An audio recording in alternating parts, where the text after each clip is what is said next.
All right, let's dive into something that's equal parts fascinating and heartwarming.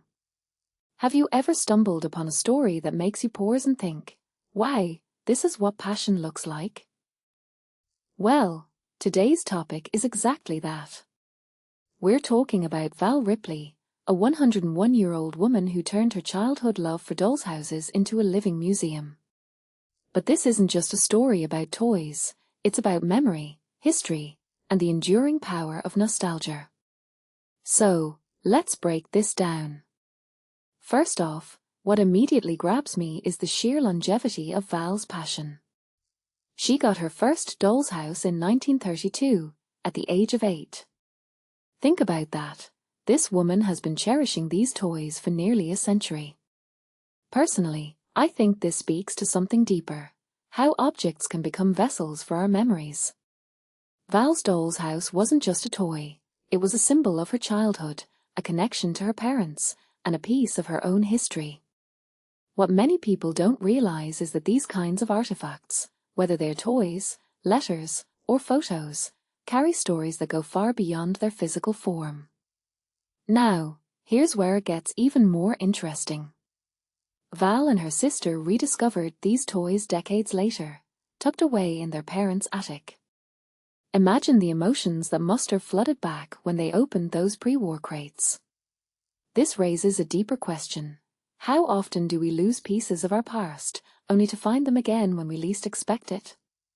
In my opinion, this rediscovery wasn't just about finding old toys, it was about reconnecting with a part of themselves that time had tried to bury. And that's what makes this story so compelling. But Val didn't stop at nostalgia. She and her sister decided to share their collection with the world by opening the TWT Dolls House and Toy Museum in Newport. This is where the story shifts from personal to communal. What this really suggests is that passion, when shared, can become a bridge between generations. Val's museum isn't just a display of vintage toys, it's a living document of social history. From the oldest doll's house in her collection, dating back to 1840, to the miniature school for bears with its mock Latin motto, every piece tells a story about how we've lived, played, and evolved. One thing that immediately stands out is Val's comment about modern dolls' houses being all pink. This isn't just a casual observation, it's a subtle critique of how gender norms have shaped children's toys over time. If you take a step back and think about it, dolls' houses in the Victorian era were detailed, expensive, and often meant for adults. It wasn't until the Industrial Revolution that they became accessible to children. This shift reflects broader societal changes, like mass production and the rise of consumer culture. What makes this really interesting is how Val's collection captures these transitions in such a tangible way. And let's not forget the personal touches that make this story so endearing.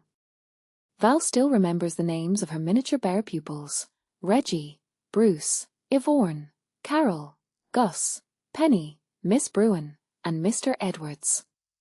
Her father even gave them a mock Latin motto, Ursus Nabiscum, or Bear with Us.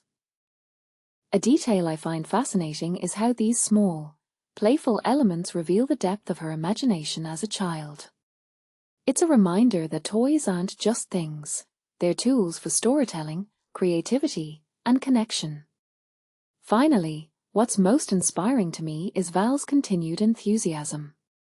Even at 101, she still buys new pieces for her collection. If I see something I haven't got, I still buy it, she says.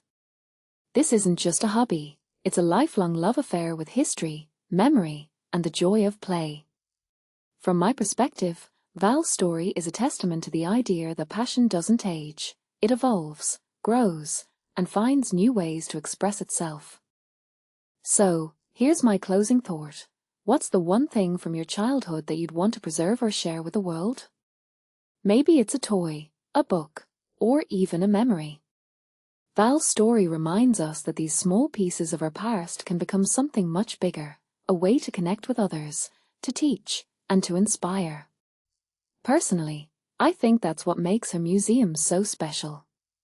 It's not just about dolls' houses, It's about the stories we carry and the stories we leave behind. What do you think? Let me know in the comments below.